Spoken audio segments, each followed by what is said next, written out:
समीरला जाग आली तेव्हा सकाळचे 8 वाजले होते. वंदनाला इतका वेळ शेजारी झोपलेले पाहून त्याला एकदा आश्चर्य वाटले, पण नंतर आठवले की ते दोघेही त्याची बहीण सीमाच्या घरी आले आहेत. त्याने वंदनाला उठवण्याचा प्रयत्न केला नाही. तितक्यात अचानक बाहेरून दरवाजावर टकटक झाली. त्यासोबतच त्याला शेजारी राहणारी सीमाची मैत्रीण अंजूचा प्रसन्न आवाज ऐकू आला. "समीर, वंदना, गरमागरम चहा आणला आहे." समीरने पटकन दरवाजा उघडला आणि आश्चर्याने विचारले, "तू चहा घेऊन का आलीस?" "कारण सीमा घरी नाही." "वंदना, उठ आता." अंजू जवळ गेली आणि वंदनाला हलवू लागली. सीमा सकाळीच कुठे गेली? ती पती आणि मुलासोबत कुठेतरी सहलीला गेली असावी. अंजूने वंदनाला उठवले आणि कपांमध्ये चहा ओतू लागली. "आम्हाला न सांगताच कशी गेली?" समीरच्या चेहऱ्यावर काळजी होती. "सीमाने तुम्हा दोघांसाठी पत्र दिले आहे. ते दिवाणखान्यातील टेबलावर ठेवले आहे." समीरने लगेच तिकडे जाऊन टेबलावर ठेवलेले पत्र उचलले. शेजारी ठेवलेला लाल गुलाबांचा सुंदर पुष्पगुच्छ पाहून त्याला आणखीनच आश्चर्य वाटले. सीमाने पत्रात लिहिले होते, "आम्ही तिघे कुठे गेलो आहोत, का गेलो आणि तुम्हा दोघांना काहीच का सांगितले नाही, अशा सगळ्या प्रश्नांची उत्तरे आम्ही उद्या सकाळी परत आल्यावर देऊ. समीर, आजचा दिवस वंदनासाठी खूप विशेष आहे. कृपा करून आज तिला जे हवं ते करू दे. ती गुलाबाच्या फुलासारखी सुंदर राहिली पाहिजे. मौजमजेने भरलेल्या एका दिवसासाठी आमच्या खूप साऱ्या शुभेच्छा." सुंदर गुलाब बघून वंदना आनंदाने खुलली आणि तिने समीरला विचारले, "हा सुंदर पुष्पगुच्छ कोणी आणला आहे?" "ताई आणि भाऊजींनी. तो आपल्याला दिला आहे. आज कोणता विशेष दिवस आहे?" वंदनाने पुष्पगुच्छ देताना समीरने गंभीर स्वरात विचारले.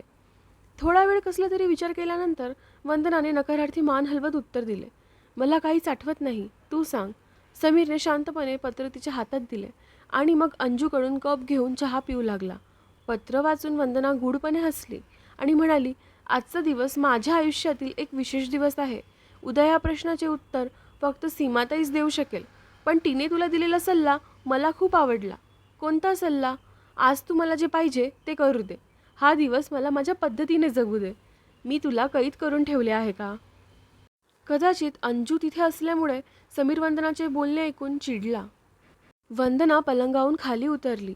एक दीर्घ श्वास घेऊन तिने गुलाबांचा सुगंध घेतला आणि मग समीरकडे जात आनंदी स्वरात म्हणाली, "आज तुझ्या नाराजीचा आणि रागाचा परिणाम माझ्यावर होणार नाही.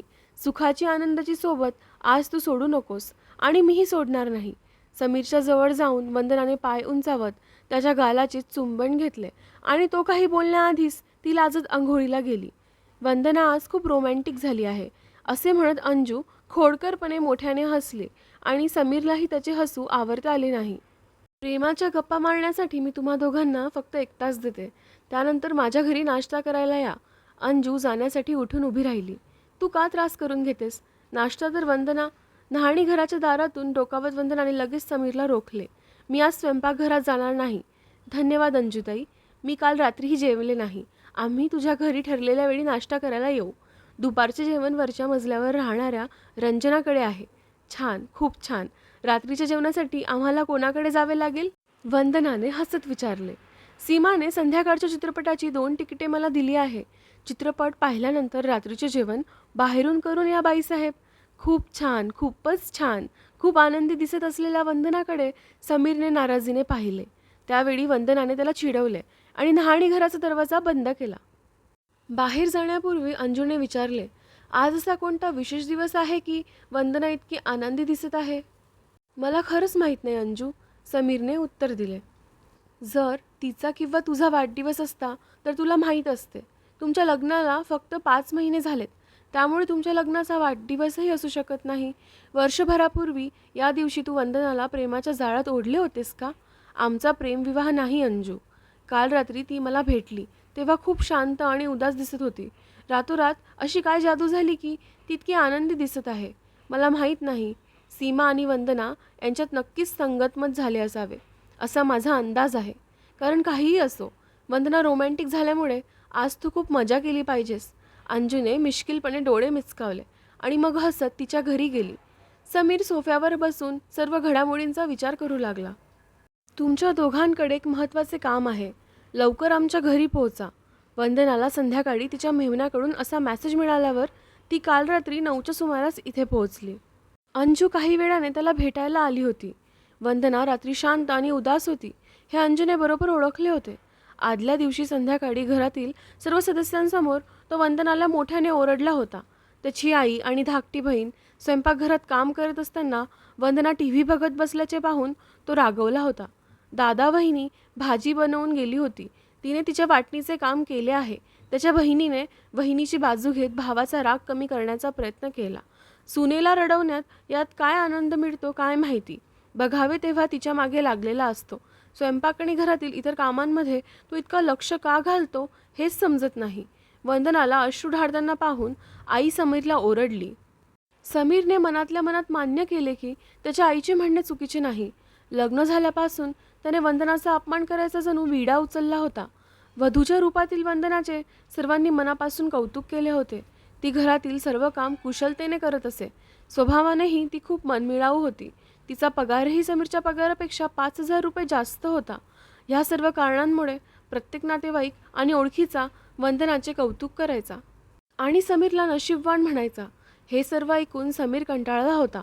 वंदनासोबत एकांतात असताना त्याचा वेळ खूप मजेत जायचा. पण इतर लोकांच्या उपस्थितीत वंदनाचे हसणे बोलणे त्याला खटकत होते. लोक तिचे कौतुक करताना थकत नव्हते आणि तो तिच्या प्रत्येक कामात तिच्या वागण्यात चुका शोधण्यात हुशार झाला होता. वंदनाने गर्विष्ठ होऊ नये असे त्याला वाटत होते.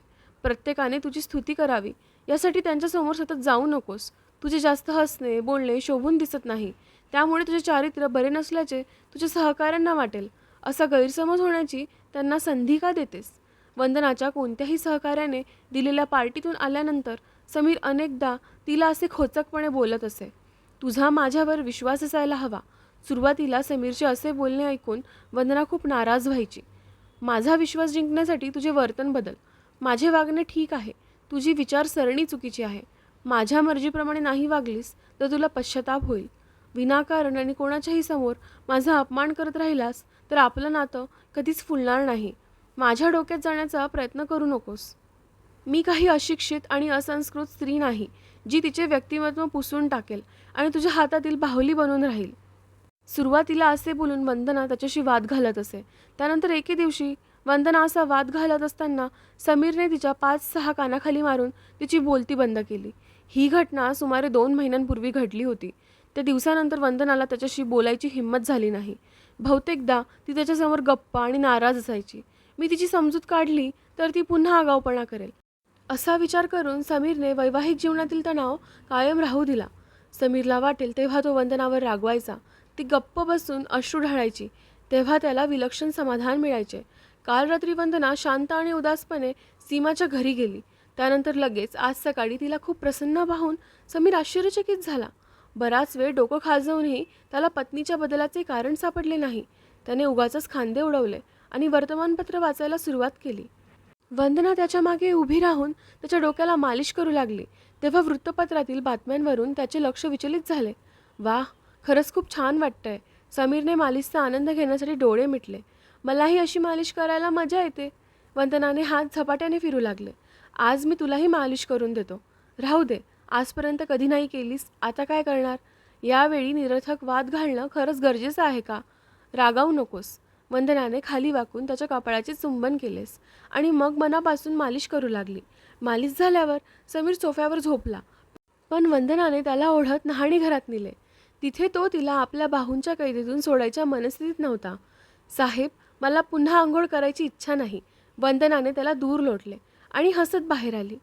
नेहमी रात्री तू दुसऱ्यांदा आंघोळ करतेसच. रात्रीऐवजी आताच दुसऱ्यांदा माझ्यासोबत आंघोळ कर ना.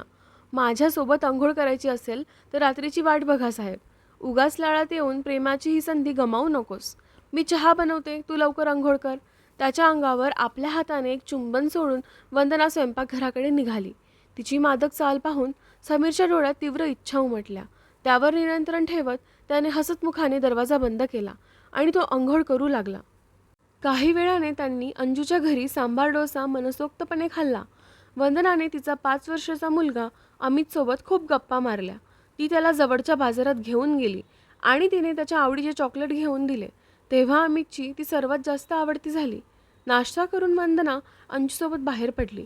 कुठे जात आहात. समीरचा हा प्रश्न ऐकून वंदना आणि अंजू गूढपणे हसू लागल्या. मला परत यायला 1.5-2 तास लागतील. तोपर्यंत तुम्ही भाऊजींच्या सोबत गप्पा मारा. वंदनाने त्यांच्या प्रश्नाचे उत्तर देणे टाळले. तू कुठे जातेस ते का सांगत नाहीस?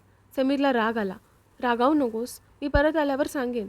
समीरशी हनुवटी प्रेमाने हलवून वंदनाने अंजूचा हात धरला आणि मुख्य दरवाजाच्या दिशेने निघाली. सुमारे 2 तासानंतर दोघीही परतल्या. वंदनाचा चमकणारा रंग आणि कापलेले केस पाहून वंदना ब्युटी पार्लरमध्ये गेल्याचे समीरच्या लक्षात आले. समीर काहीच बोलला नाही, पण अंजूच्या पतीने वंदनाच्या सौंदर्याचे मनापासून कौतुक केले. तुमच्या दोघांसाठी ही संध्याकाळच्या चित्रपटाची तिकिटे आहेत.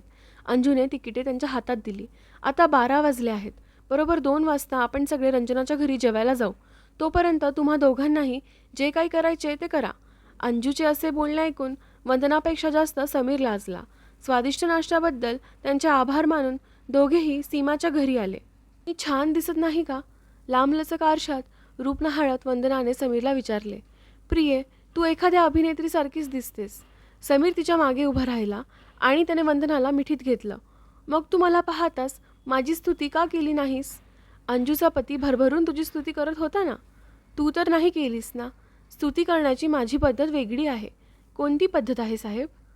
ही, असे म्हणत समीरने तिला उचलून घेतले आणि तिच्या अंगातून येणाऱ्या मादक सुगंधाचा आनंद घेत पलंगाकडे निघाला. वंदना त्याला त्याचा चांगला मूड बदलू देत नव्हती. वेळोवेळी ती त्याच्या डोळ्यांकडे प्रेमाने पाहायची. बहुतेकदा ती त्याच्या जवळ बसायची आणि जेव्हा तिला संधी मिळायची तेव्हा ती गुपचूप त्याचा हात दाबायची किंवा त्याची चुंबन घ्यायची. तिने तिच्या पतीला तिच्याशी वाद घालण्याची संधीच दिली नाही. समीरने आपल्या मेहुण्याला अनेकदा फोन केला, पण त्याने प्रत्येक वेळी फोन कट केला. त्याचे हे वागणे समीरला गोंधळात टाकण्यात यशस्वी ठरले. दुपारच्या जेवणानंतर दोघे काही वेळ एकमेकांच्या मिठीत विसावले आणि नंतर चित्रपट पाहायला गेले. निळी जीन्स आणि लाल टॉपमध्ये वंदना खूपच मादक आणि सुंदर दिसत होती. हे कपडे तिने तिच्या नणंदेच्या कपाटातून काढले होते. वंदनाने तिच्याकडे पाहणाऱ्या लोकांची कधीच पर्वा केली नव्हती, पण त्या संध्याकाळी समीरच्या डोळ्यात मात्र नाराजीचे भाव दिसू लागले. तरीही त्याने वंदनाला एकदाही फटकारले नाही. इंग्रजी चित्रपट ॲक्शन आणि रोमांसने भरलेला होता. दोघांनाही चित्रपट आवडला. चित्रपटगृहातून बाहेर पडून ते चायनीज रेस्टॉरंटमध्ये गेले. तिथे त्यांनी एकत्र नूडल्स, मंचुरियन आणि त्यानंतर दोघांची आवडती रसमलाई खाल्ली. रात्री 11च्या सुमारास दोघेही फ्लॅटवर परतले. वंदना कपडे बदलण्यासाठी न्हाणीघरात जाऊ लागली. तेव्हा समीरने हसत तिचा रस्ता अडवला. तुला वचन आठवत नाही का? त्याने खोडकरपणे विचारले. कोणते वचन? पतीच्या डोळ्यातले भाव वाचून वंदनाचे गाल गुलाबी झाले. माझ्यासोबत अंघोळ करण्याचे वचन. तू रात्री अंघोळ करत नाहीस ना? मला आज करायची आहे प्रिये. मग उशीर कशाला? वंदनाने त्याच्या गालांवर अनेक चुंबनं घेतली आणि मग त्याला न्हाणीघरात नेले.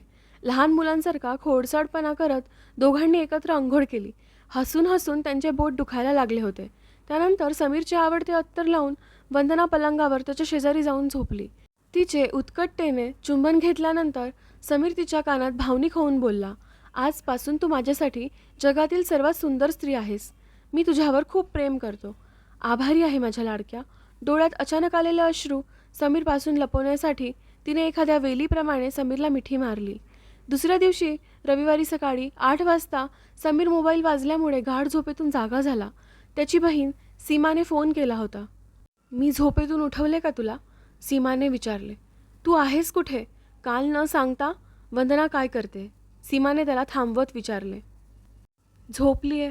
आता माझ्या प्रश्नाचे? गेले 24 तास तुम्हा दोघांसाठी कसे होते? खूप छान, खूपच छान. समीरचा चेहरा लगेचच उजळला. वंदना खुश आहे का?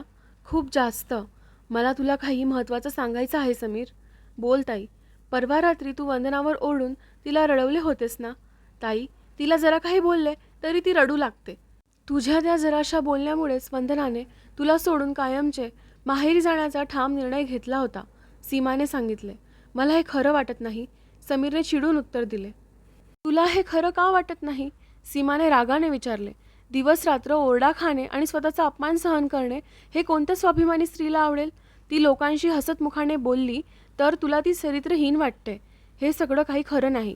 समीरला राग आला होता. खरं खोटं करण्यापेक्षा मी तुला जे समजावून सांगते ते नीट समजून घे समीर, नाहीतर नंतर तुला पश्चाताप होईल.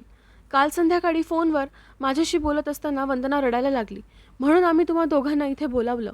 मी तुझ्या सुंदर, विनम्र आणि हुशार पत्नीशी रात्री उशिरापर्यंत बोलले आणि मला समजले की तुझ्या कठोर वागण्यामुळे ती खूप दुःखी आहे आणि कंटाळून तिला तिच्या माहेरी जायचे आहे. मी समजवल्यानंतर तिने तुझ्या चुकीच्या वागणुकीकडे पूर्णपणे दुर्लक्ष केले आणि तुझे जीवन 24 तासांसाठी सर्व सुखांनी आनंदाने भरून देण्याचे मान्य केले. माझ्या भावा, मागील 24 तास आठव आणि माझ्या एका प्रश्नाचे उत्तर दे. तुला ती सगळी सुख आणि आनंद हवा आहे की वंदनाला सतत हिणवल्यामुळे मिळणारे अहंकाराचे समाधान हवे आहे? बोलता बोलता भाऊक झाल्याने सीमाचा कंठ दाटून आला.